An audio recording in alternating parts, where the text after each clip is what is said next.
Olá, queridos, tudo bem? Professor Rodrigo Teles com vocês. Esse é o terceiro vídeo de 12 vídeos que a Faculdade Legale e ligada à pós-graduação de Direito Previdenciário da Faculdade Legale está trazendo para vocês aqui para o YouTube para poder falar sobre benefícios de prestação continuada da Lei Orgânica da Assistência Social. Como vocês sabem, eu sou coordenador do módulo de benefícios de prestação continuada e o foco da Faculdade Legale é fornecer a experiência mais exclusiva para os alunos com o maior acesso possível. Então, os nossos alunos da pós-graduação têm acesso a aulas incríveis de teoria e prática de benefícios de prestação continuada e nós ainda temos a oportunidade de oferecer uma jornada inteira de 12 vídeos para vocês de teoria e prática de benefícios de prestação continuada. E como coordenador deste módulo da pós-graduação, ao lado de vários outros coordenadores e organizadores, é uma honra poder distribuir com vocês aqui, dividir com vocês conteúdos de extrema importância e relevância em relação a benefícios de prestação continuada para a advocacia de vocês. Seguindo, hoje eu quero falar sobre um tema que eu vejo pouca gente comentando, que é o tema de codificação. Vejam no material de vocês o tema do vídeo de hoje. Benefício de prestação continuada e a perícia no BPC e o uso da CIF, que é a Classificação Internacional de Funcionalidade, Incapacidade e Saúde. Vejam só, que interessante isso. Nós temos a Classificação Internacional de Funcionalidade, Incapacidade e Saúde, que é a CIF, e ela deve ser usada na perícia no BPC. E nós vamos falar não da perícia do BPC em si, mas do uso da CIF na perícia do BPC. Venham para o material de vocês e eu vou colocar o fundamento jurídico neste texto agora. O artigo 16 do Decreto 6.214 de 2007, que é o regulamento do benefício de prestação continuada, fala que a concessão do benefício à pessoa com deficiência ficará sujeita à avaliação de deficiência e de grau de impedimento, né, que são duas análises em relação à pessoa com deficiência, que é, neste caso, né, a avaliação da deficiência em si e do grau de impedimento, com base nos princípios da Classificação Internacional de Funcionalidade, Incapacidade e Saúde. E ainda no material de vocês, eu passo então a mostrar para vocês uma capa da edição nacional brasileira feita pela editora da USP, da Universidade de São Paulo, da Classificação Internacional de Funcionalidade, Incapacidade e Saúde. Voltem comigo. No Brasil, assim como vários países do mundo, existem grupos da CIF. Grupos ligados a uma universidade, que é a universidade, nesse caso, por exemplo, Nelson Mandela, da África do Sul, que também são ligados a outros grupos de universidades, e aqui nós temos professores de diversas universidades, né, do Brasil e do mundo, que são ligados a estudiosos da Classificação Internacional de Funcionalidade, Incapacidade e Saúde, que estão diretamente ligados à Organização Mundial da Saúde no processo de escrita e atualização e adaptação da CIF. No Brasil, nós temos um grupo chamado Grupo CIF Brasil, e esse Grupo CIF Brasil é formado por diversos profissionais que são ligados à área do desenvolvimento, geralmente da saúde médico, para aplicação da CIF. Eu, Rodrigo, e uma colega minha da minha equipe, Gabriela Marques, nós dois fazemos parte do Grupo CIF Brasil, advindos da área do direito, e nós dois, né, fazemos pesquisas e fazemos estudos em relação à Classificação Internacional de Funcionalidade para pessoas com deficiência, mas aqui para fins jurídicos, né, de concessão de benefícios. No caso concreto, a minha observação com vocês é a seguinte: existem grupos organizados mundo afora, assim como existe um grupo no Brasil chamado CIF Brasil, que estuda a CIF para aplicação em diversas áreas e em diversas modalidades. E nós, como participantes desse grupo, estudamos para benefícios de prestação continuada. Nesse sentido, este material que vocês passam a ver agora, e retornem para o material de vocês, que é a CIF, é uma classificação.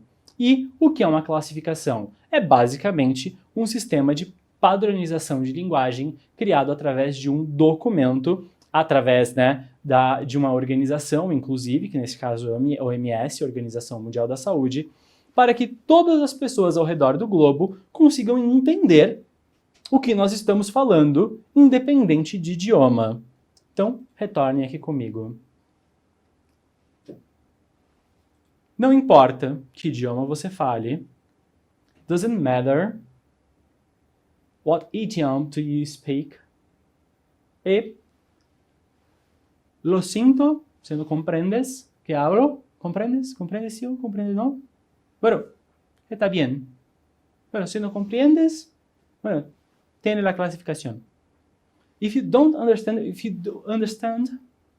you still have the document. E se você compreende ou se você não compreende, você ainda tem o documento.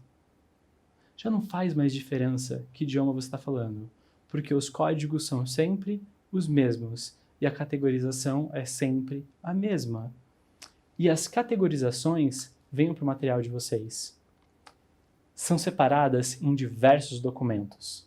E vocês são muito acostumados com o documento da esquerda, mas pouco acostumados com o documento da direita. Em regra, me ouçam enquanto vocês veem esses documentos. Em regra, advogados previdenciaristas que vão trabalhar com benefícios assistenciais mexem com benefícios por incapacidade e usam a CID-10, que é a Classificação Estatística Internacional de Doenças e Problemas Relacionados à Saúde, para poder ver os laudos médicos dos seus clientes e verem os problemas que eles têm. Mas eles não usam a Classificação Internacional de Funcionalidade e Incapacidade de Saúde na direita para poder entender e compreender como esses problemas de saúde podem afetar a funcionalidade, inclusive reconhecer a possibilidade de haver sim ou não uma deficiência em relação a essa funcionalidade e a depender das barreiras enfrentadas, gerando um prejuízo aí enorme para a pessoa em gradientes específicos. E como que nós vemos e entendemos isso? Ainda continuem aí na imagem de vocês. Através de uma classificação padrão como essa.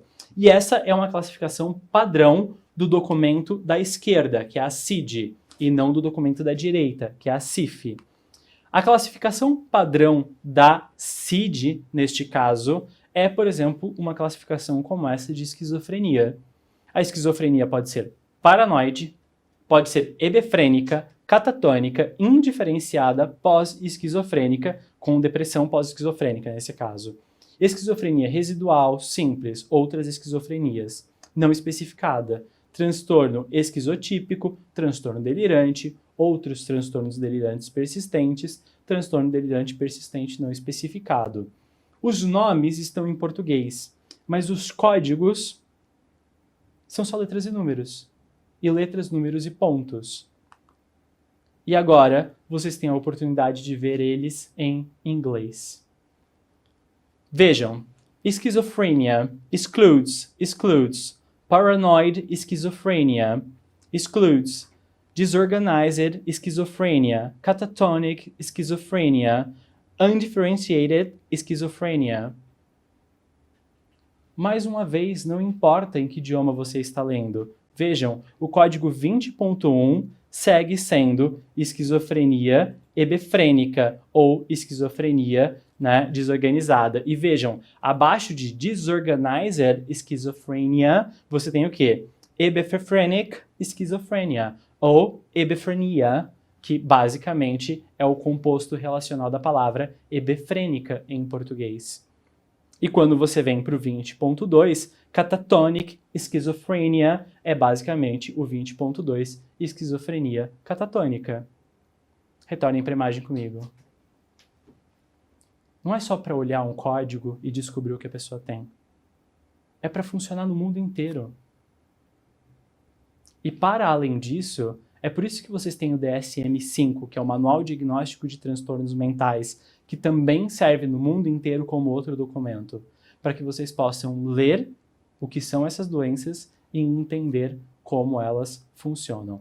Voltem para a imagem, tem muito mais para vocês verem. Agora, esse é um exemplo da CIF. A CIF vai falar para nós que nós temos funções mentais específicas.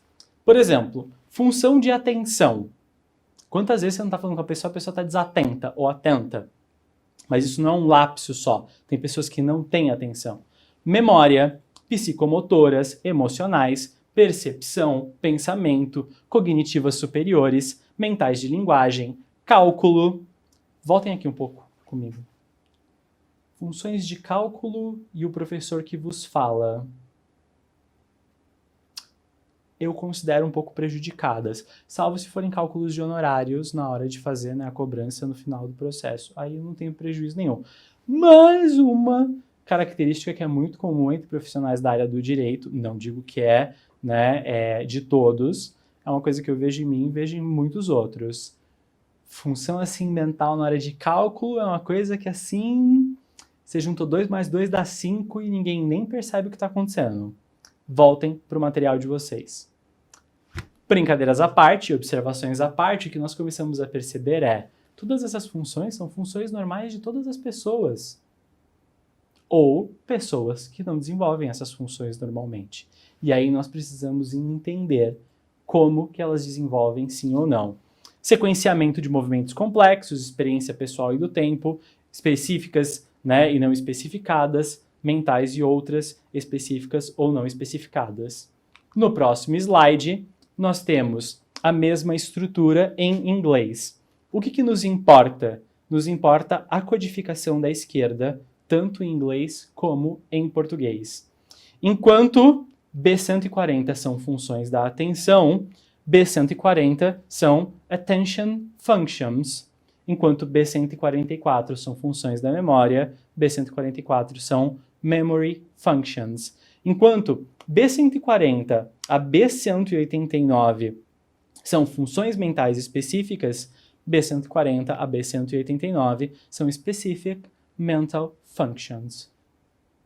Reitero para vocês nessa imagem, não importa o idioma que você fale, você entende o que qualquer profissional está falando, inclusive da área do direito. Ou seja, na hora de fazer a impugnação do seu laudo, você como advogado, me ouçam enquanto vocês estão olhando para essas imagens.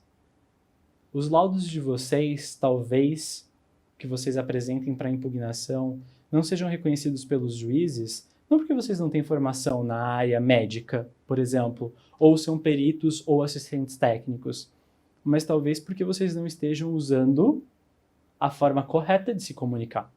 Bom, dentro dessa composição, vocês têm uma imagem dos componentes da CIF. O que a CIF tem de componentes? Só 4 componentes. A CIF analisa na letra B, como vocês viram aqui na imagem anterior, B, tá vendo? B140, B144, B147.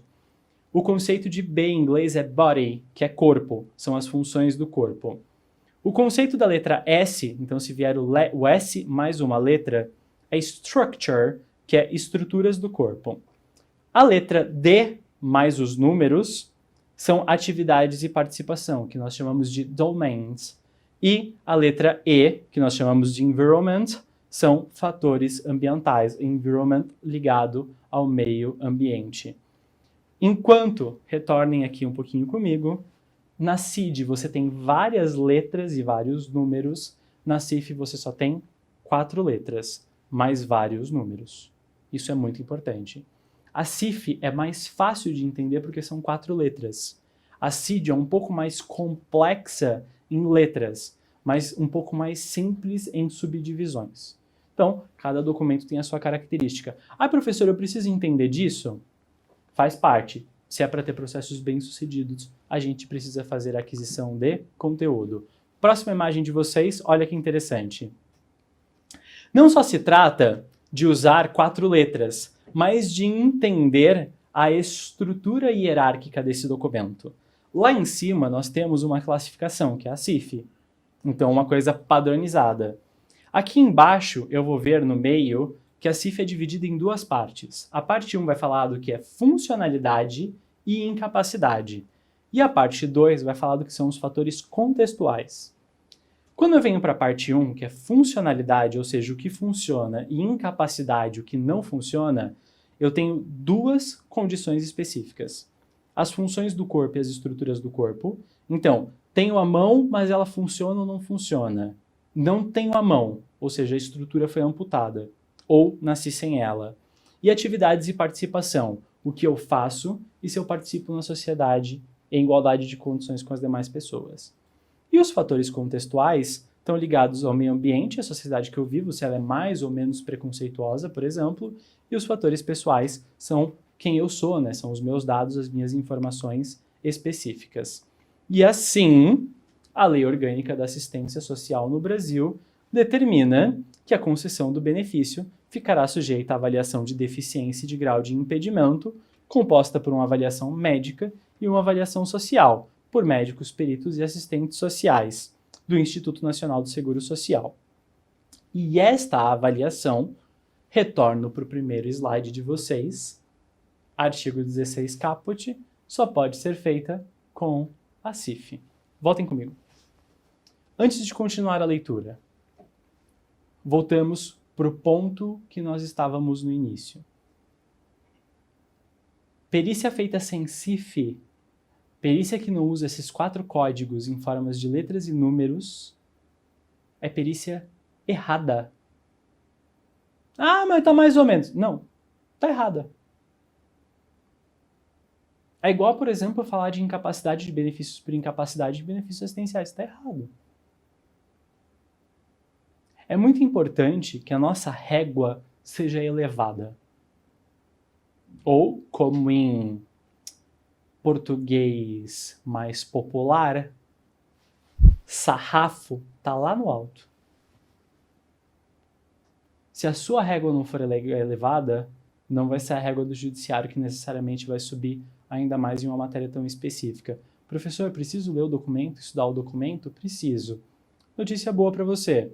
Um documento bem interessante de ser lido, que com uma leitura atenta, com uma leitura das partes introdutórias de forma atenta, você consegue compreender como que o documento funciona. E para além disso, nós vamos ter vídeos aqui falando sobre isso. Você tem os vídeos da pós-graduação, também as aulas da pós-graduação ensinando como isso funciona. E nós temos lá as nossas aulas práticas também. Bom, para tanto, retornem para o material de vocês. O artigo 16 vai falar que eu uso a CIF. O parágrafo 1º vai falar que a avaliação de deficiência e de grau de impedimento será realizada por meio de uma avaliação social e uma médica. A avaliação social vai considerar os fatores ambientais, sociais e pessoais. E a avaliação médica, as deficiências nas funções e nas estruturas do corpo. Ambas considerarão limitação de desempenho, de atividades e restrição de participação, segundo as suas especificidades. E entra aqui a minha observação com vocês dessa imagem que para nós é muito importante. Quando eu vou conceder um benefício de prestação continuada para uma pessoa com deficiência, eu avalio a deficiência e o grau de impedimento. Para fazer essa avaliação, eu preciso de 2 profissionais, um assistente social e um médico. O assistente social tem que analisar os fatores sociais, ambientais e pessoais.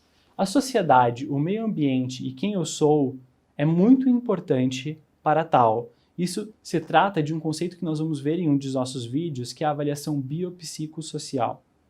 A avaliação médica tem que avaliar as deficiências nas funções do corpo. Então, se eu tenho o braço e se ele funciona assim ou não, se eu tenho o braço, ele se movimenta, mas não tem força, ou a mão, e nas estruturas, se há amputação, por exemplo. Amputação de dedos, amputação de mão, amputação de braço. E ambas vão analisar a restrição de participação e limitação de desempenho. E elas vão fazer tudo isso baseado nesses códigos.